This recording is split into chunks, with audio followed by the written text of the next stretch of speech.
আলাইকুম, সবাই কেমন আছো? নিশ্চয়ই ভালো আছো। সেপ্টেম্বরের প্রায় শেষে চলে এসেছি। বাগানকে একটু ক্লিন করছি। বেগুন গাছ বেশিরভাগ বেগুন গাছে আমি উঠিয়ে ফেলেছি, কারণ এগুলি শুকিয়ে গেছে, মরে গেছে আর কি। কিছু কিছু বেগুন উঠিয়েছি, এই দেখো। আর এই 4টা গাছ এখনো হেলদি আছে, তো ভাবছি একটু ফুড দিয়ে দিব। ফুড দিয়ে গ্রিন হাউসে নিয়ে যাব, কারণ এগুলিতে এখনো ফুল আসছে, দেখো। সেজন্য এগুলিকে গ্রিন হাউসে নিয়ে যাব আমি। অনেক কাজই আছে এখন। বেগুন গাছ যেগুলি আমি উঠিয়েছি কিভাবে রেখেছি টাবগুলি দেখাই। সবগুলিতে আমার বেগুন গাছ ছিল। বেগুন গাছগুলি জাস্ট আমি উপরে কেটে ফেলে দিয়েছি, আর যে মাটি ছিল মাটি রেখে দিয়েছি, কারণ এই মাটি আবার আমি আগামী বছর ইনশাল্লাহ ইউজ করব নতুন মাটি মিশিয়ে। কারণ এই মাটি ফেলার কোনো দরকার নাই, এগুলি অনেক ভালো মাটি। তো আমি যেটা করব, এগুলিকে আমি নতুন মাটি এনে মিক্স করে আবার এই পটে দিব। এই পটে মিক্স করব না, পট থেকে বের করে নতুন মাটি মিক্স করে তারপর আবার পটে দিব। কিভাবে করি সেটাই আমি তোমাদের সাথে শেয়ার করব যখন আমি করি। তো এই পটগুলি এরকমভাবে এক সাইডে রেখে দিয়েছি, আর এগুলি একদম ভালো থাকবে, কারণ বৃষ্টি পানি পড়বে, তারপরে পোকামাকড়ও আসবে, সব কিছু মিলিয়ে গাছ এই সয়েলগুলি খুবই হেলদি হবে। আর যদি শুকনো জায়গায় রাখি তাহলে ওই সয়েলগুলো একদম শুকিয়ে যাবে, তখন আবার ঠিক করতে বেশ সময় লাগবে। এখানে আমার কিছু মিষ্টি কুমড়ার গাছ ছিল, মিষ্টি কুমড়া উঠিয়ে ফেলেছি, আর পটের মধ্যেই সয়েলগুলি রেখে দিয়েছি, এরকমভাবে মাটি রেখে দিয়েছি। তো এগুলি আর ফেলবো না, এই জায়গায় থাকবে। আগামী বছর আবার কোনো গাছ লাগাবো। এখানে আর মিষ্টি কুমড়া লাগাবো না, কারণ 2 বছর হয়ে গেছে আমি পরপর 2 বছর এই পটে আমি মিষ্টি কুমড়া দিয়েছি। সেজন্য আগামী বছর অন্য কোনো গাছ লাগাবো। এক মাটিতেই যদি সব সময় সেম গাছ লাগানো হয় তাহলে কিন্তু ভালো হয় না, চেঞ্জ করে দিতে হয়। তো আমি ভাবছি নেক্সট ইয়ারে আবার অন্য গাছ লাগাবো এখানে।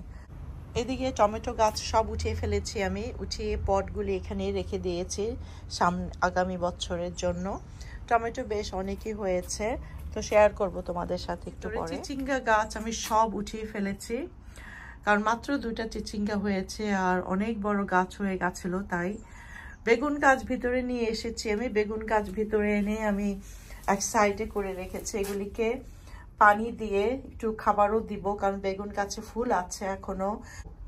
নাগামরিচের গাছ আমিও গ্রিন হাউসে নিয়ে এসেছি, আর কিছু আমি ঘরের ভিতরে নিয়ে যাব। তো এইভাবেই আমি এই বছরটা শেষ করব। আস্তে আস্তে সব কিছু ক্লিন করে ফেলবো। ডাটা উঠিয়ে ফেলেছি আমি, এখানে অনেক ডাটা ছিল। ডাটার বিচি আমি গাছে যেগুলি ছিল ওইগুলি আমি ছড়িয়ে ছিটিয়ে দিয়েছি মাটিতে। আগামী বছর হয়তো উঠতে পারে। আর এখানে হলো রানা বিনসের গাছ। রানা বিনস হলো যারা বাংলাদেশে তাদের জন্যই বলছি, এগুলি হলো রানা বিনস। দেখতে বটবটির মতো লাগে, কিন্তু বটবটির চেয়ে চৌড়া হয়, অনেকটা সিমের মতো। এগুলি তরকারি খেতে ভালো লাগে না, কিন্তু ছোট ছোট করে কেটে এগুলি ভাজি করলে বা চিংড়ির সাথে অন্য সবজির সাথে খুবই ভালো লাগে। খুবই টেস্টি একটা সবজি। তো এগুলিও শুকিয়ে যাচ্ছে, যদিও অনেক ফুল আসছে, হয়তো হতে পারে। আমি গাছগুলি উঠাবো না। তো এদিকে আমি রানা বিনসগুলি, দেখো রানা বিনস কিছু গাছে রেখে দিয়েছি শুকানোর জন্য। গাছে এই না উঠালেই বয়স হয়ে গেলেই শুকিয়ে যায়। আর এই দেখো বিচি হয়েছে, এই বিচিগুলি নিয়ে ঘরে রেখে দিব, আগামী বছর আবার লাগালে গাছ হয়ে যাবে। এরকমভাবেই কিন্তু আমি এই গাছগুলি, বেশিরভাগ গাছগুলি করেছি এইবার। তো অনেক ফুল এসেছে। তো যদিও আমাদের এখানে ঠান্ডা পড়েছে, তো আমার মনে হয় যে আরেকবার খেতে পারবো ইনশাল্লাহ রানা বিনস। সেজন্য এগুলি উঠাবো না, তবে বিচিগুলি কদিন পরে উঠিয়ে ফেলবো, কারণ বেশি বৃষ্টি হলে বিচিগুলি আবার নষ্ট হয়ে যেতে পারে। দেখো বিচিগুলি কি সুন্দর, অনেক বড় বড়। অনেকগুলি বিনস আমি শুকিয়ে ফেলেছি এরকমভাবে, এই দেখো। তো এইগুলিকে আমি এরকমভাবে বিচি রাখছি এই বছর, অনেকগুলি রাখছি বিচি এই বছর আমি। আর গাছগুলিও আস্তে আস্তে এগুলি মরে যাবে। যখন ফুলগুলি শেষ হয়ে যাবে, ফুলগুলি যখন একদম শেষ হয়ে যায়, যদি দেখছি যে বিনস আর হচ্ছে না, তখন এই গাছগুলি উঠাবো, এর আগে আর উঠাবো না। আমরা যারা বাগান করি আমরা কিন্তু একদম চেষ্টা করে যাই যতক্ষণ পর্যন্ত সবজি হয় গাছে ততক্ষণ পর্যন্ত গাছগুলি বাঁচিয়ে রাখতে। এই দেখো ছোট ছোট এখনো হচ্ছে, এগুলি কিন্তু খাওয়া যাবে এখনো। তারও 2-1 সপ্তাহ আমি এরকমভাবে এই গাছটা রেখে দেব। আর গাছগুলি একদম উঠিয়ে পটগুলি সরিয়ে ফেলবো। এগুলির মধ্যেই আমি আবার সামনের বছর রানা বিনস লাগাবো, কারণ এই পটে আবার একটু নতুন মাটি দিতে হবে।